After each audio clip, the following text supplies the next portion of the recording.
Général Abdurrahman Chani ye cɛncɛn kɛ Faransi ka basi la. Kunu, Niger Transition jamanakuntigi a ye interview exclusive dɔ kɛ u ka télévision nationale kan. Général Abdurrahman Chani a ye capitaine Ibrahim Traoré ka kumaw confirmé.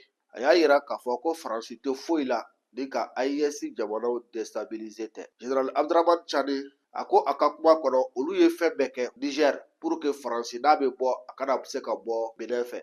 Sabula olu tun b'a dɔn a ka intention ye min ye nka o bɛɛ n'a ta Faransi y'a jija militaire fɔlɔ minnu bɔra u taara Tchad fɛ mais u seginna ka na Benin u taara ka taa banbagaci jɛkulu 2 u y'u bolo di olu ma. Général Abdurrahman Chani y'a yira k'a fɔ Faransi ye proposition o kɛ u ye a ye walawalali kɛ proposition ninnu la. C'est vrai, des pièges sont posés. Oui.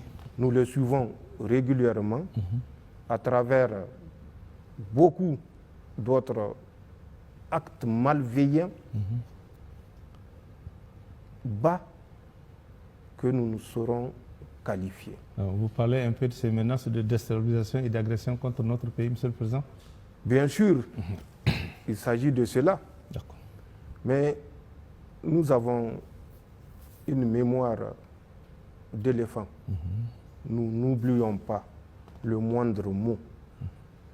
Vous vous rappelez, quand les soldats français avaient commencé à quitter notre territoire, quand l'ambassadeur français Sylvain Ité avait pensé que c'est toujours la colonisation qui continuait et qu'il pouvait défier les nouvelles autorités et que nous l'avons mis à la porte, malgré que son mentor Macron avait chanté sous tous les toits que Ité a été accrédité au Niger auprès de Bazoum, non pas auprès de la République du Niger, mais auprès de Bazoum, et que pour eux c'est Bazoum le président. Sylvain Ité a fini par partir. Suite à ce départ, c'est un agent de renseignement français, un ancien de la DGSE, un certain Vincent Crouzet, qui est sorti pour dire ouvertement que c'est l'occasion, après le retrait de leurs forces, après le départ de Sylvain Ité, de déstabiliser le Niger par des actions clandestines. Nous n'avons pas pris ces propos à la légère et aucune affirmation ne doit être prise à la légère. Mieux, il ne faisait que répéter ce qu'il a entendu auprès de ses maîtres, notamment le président Macron, qui déjà en août, la première quinzaine du mois d'août 2023, avait initié une large concertation pour apporter une réponse corrective appropriée au peuple nigérien et au cas du Niger. Suite à ça, il a donné des instructions à un certain Jean-Marie Bockel, qui est le conseiller Afrique, paraît-il, de Macron, de trouver des solutions et en urgence pour que le cas Niger ne fasse école. D'accord. Après plusieurs mois et presque un an d'études, c'est ce qui a conduit à ce fameux commandement pour l'Afrique. C'est le résultat de leur nouvelle trouvaille pour mettre les États de l'Afrique francophone au pas. Et en tête, le Niger qui a osé demander sa souveraineté. Le commandement pour l'Afrique est une version camouflée des troupes que nous avons chassées. D'accord. Parce que c'est un commandement qui se fera avec une certaine réorganisation. Notamment, les troupes qui sont au Tchad, particulièrement à N'Djamena, seront réduites de leur effectif pour ramener à 350, je dis bien N'Djamena, 350 hommes. Les troupes qui sont au Gabon, actuellement autour de 400 vont être ramenés à une centaine. Les troupes ivoiriennes, elles seront maintenues. Ils ont dit qu'ils ont à peu près 600 hommes. Ça, c'est leur problème. Ils vont les maintenir. Ils vont créer 2 commandements supérieurs qui seront un basé à Dakar au Sénégal et le deuxième à Libreville au Gabon. La différence pour verser la poudre aux yeux des Africains consistera dans le commandement qui sera désigné. Ça ne sera plus des chefs qui vont venir de la métropole, mais ce sont les attachés de défense qui vont assurer le commandement. D'accord. Et à travers ça, un chef d'état-major au nom d'un certain Pascal Yanni a été désigné. Et le 4 septembre de cette année, ce commandement sera fonctionnel avec par position 50 à 60 hommes qui vont monter en puissance pour être à 100 ou 150 hommes. Avec un commandement, comme je le dis, discret, parce qu'il sera assuré par les attachés de défense qui sont déjà sur place au niveau des ambassades des pays qui ont bien sûr des ambassades françaises. Bien sûr. Et ce n'est certainement pas le cas du Niger et ça ne sera certainement pas le cas du Niger. Donc cette volonté maladive de déstabiliser le Niger s'est propagée à travers le repositionnement de tous les agents de la DGSE française que nous avons chassés de notre territoire. Ils sont repositionnés au Bénin, je le dis et je le répète. Ils sont repositionnés au Nigeria. Vous savez, le fameux Thomas Gliozo, qui était le chef de poste niveau 2, ici à Niamey, qui était passé pour être juste le chef de la sécurité de l'ambassade. C'est un agent de la DGSE française. Et ce que j'ai dit est une évidence. D'accord. Je vais vous faire un peu sa biographie. Il est né le 7 juillet 1974 à Paris, 18e. D'accord.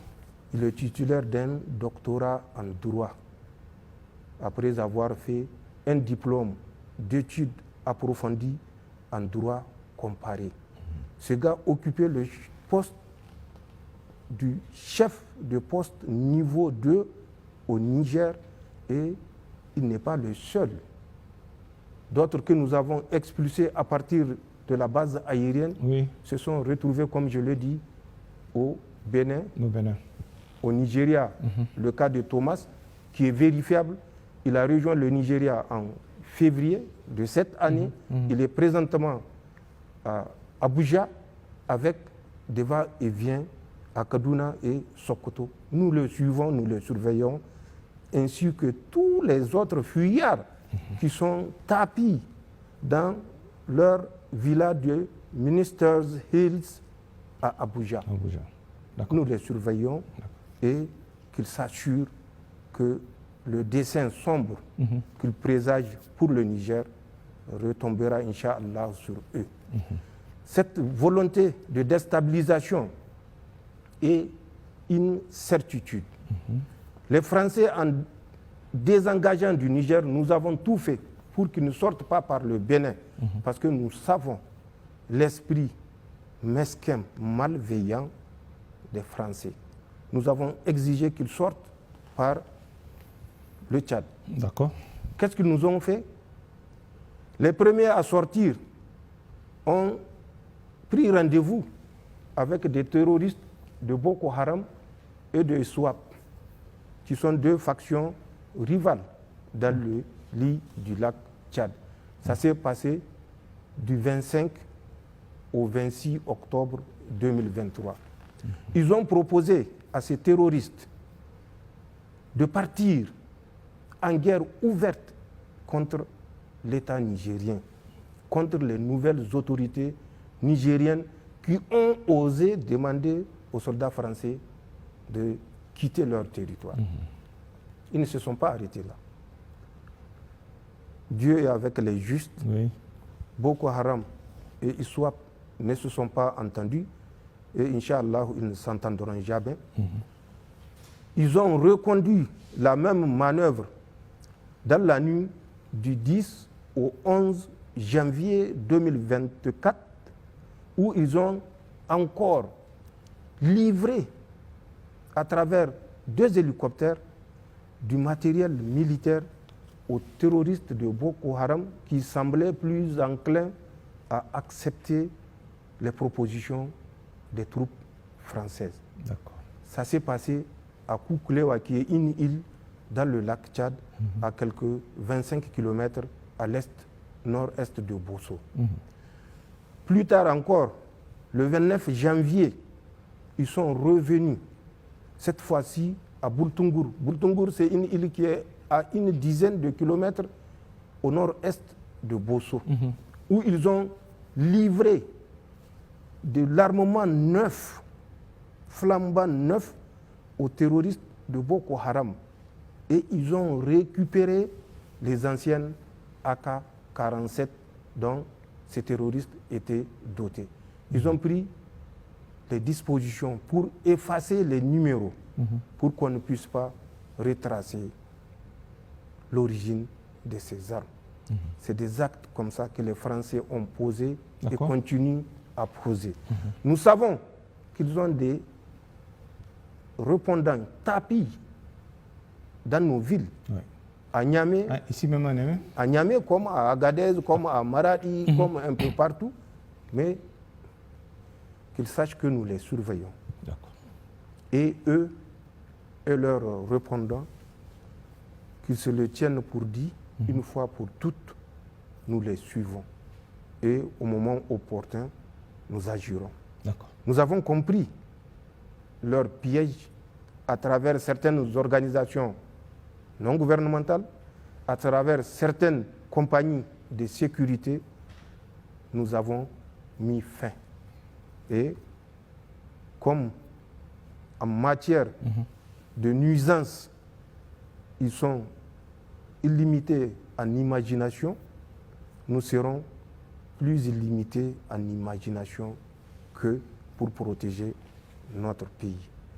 Ce qu'ils souhaitent pour le Niger, à travers les échanges qu'ils ont, à travers les échanges, les correspondances, les appels qu'ils ont avec leurs répondants, l'intention ou les intentions qu'ils ont ne vont pas prospérer. Je veux vous dire, plus grave, la France, le 16 juin exactement, a fait circuler à travers ses services de renseignement des éléments de la DG2SE qui sont au Bénin, a fait circuler l'information comme quoi 2 Occidentaux ont été enlevés avec leur guide dans le W béninois. Mais le W béninois est entre les mains des Français. Le parc du W. Mais le parc du W, il est entre les mains des Français. Les services de renseignement de la DG2SE sont à l'intérieur du parc. Nous savons les activités auxquelles ils se livrent. Et les Occidentaux qu'ils ont annoncés pour être enlevés, sont un Canadien et un Danois. Nous savons que c'est faux. D'abord, ce n'est pas le mode d'action des terroristes. Quand les terroristes prennent des otages, ils gardent tout le monde. Bien sûr. C'est à travers des négociations qu'ils libèrent ceux qui sont encombrants. Ce n'est pas ce qui s'est passé à travers cette prise d'otages. Ils ont libéré les guides béninois et ils ont gardé les 2 otages entre parenthèses. Mais nous savons que ce n'est pas des otages, c'est des spécialistes en artifice, en technique de guérilla et de combat sous bois.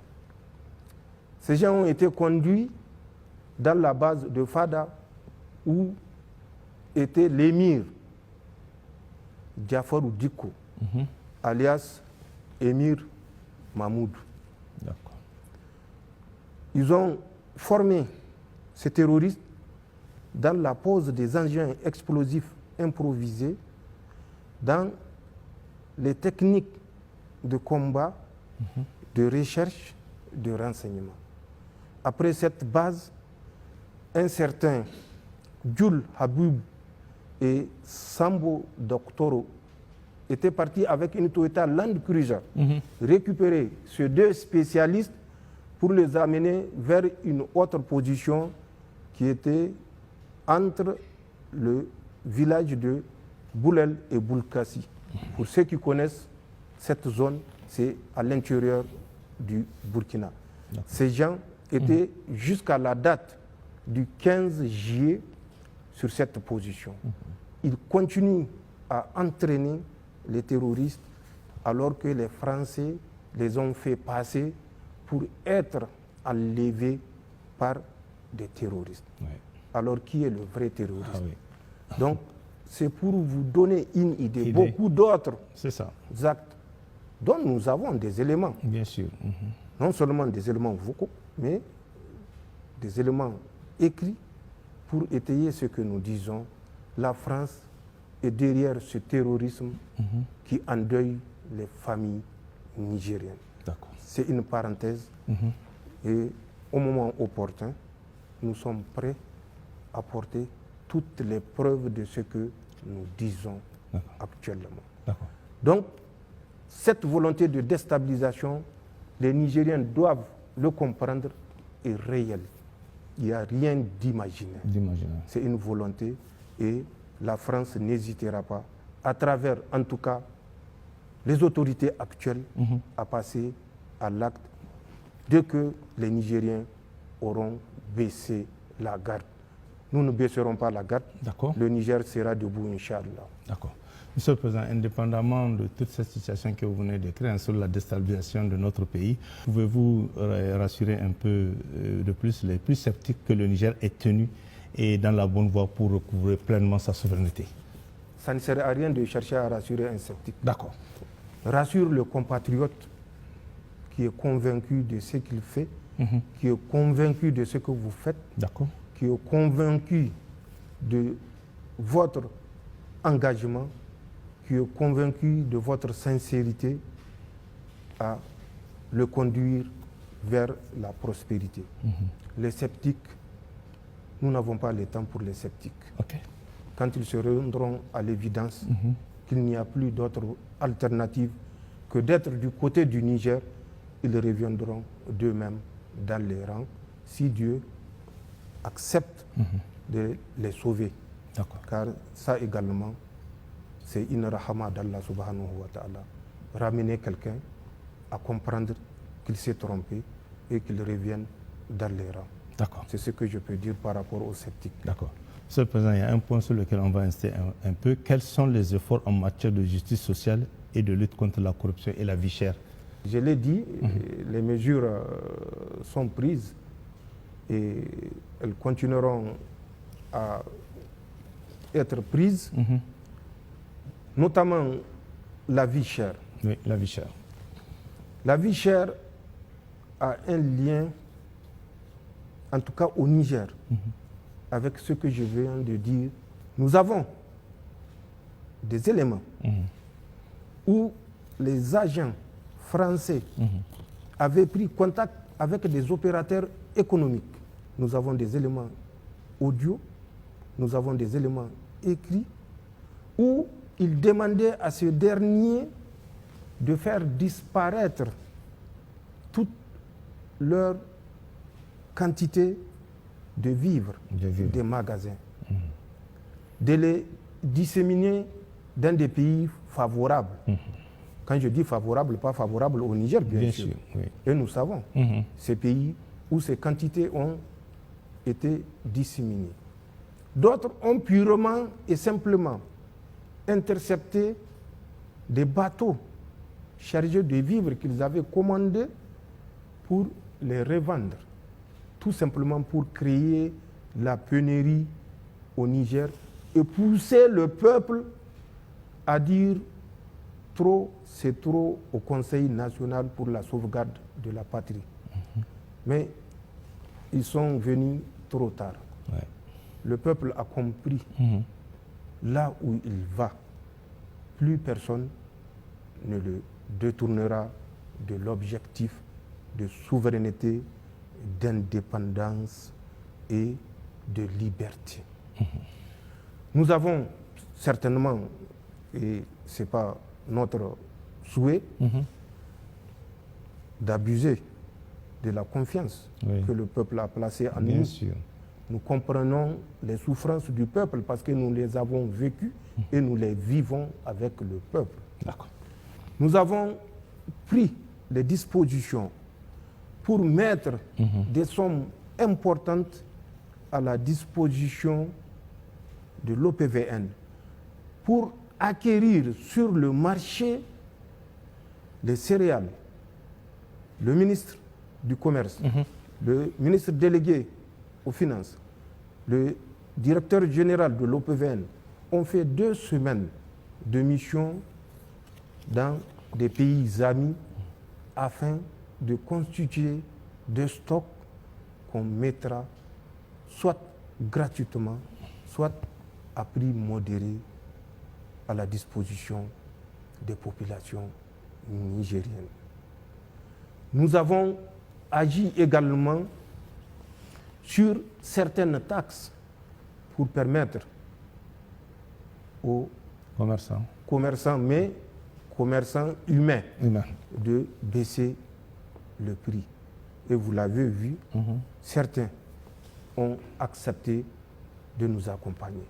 Les autres, puisque nous savons déjà le dessein qui était caché derrière leur connexion avec ces Français, ne vont jamais baisser le prix afin de permettre aux populations d'assurer la survie, puisque un pays qui est sous embargo, bien sûr, on ne peut parler de survie.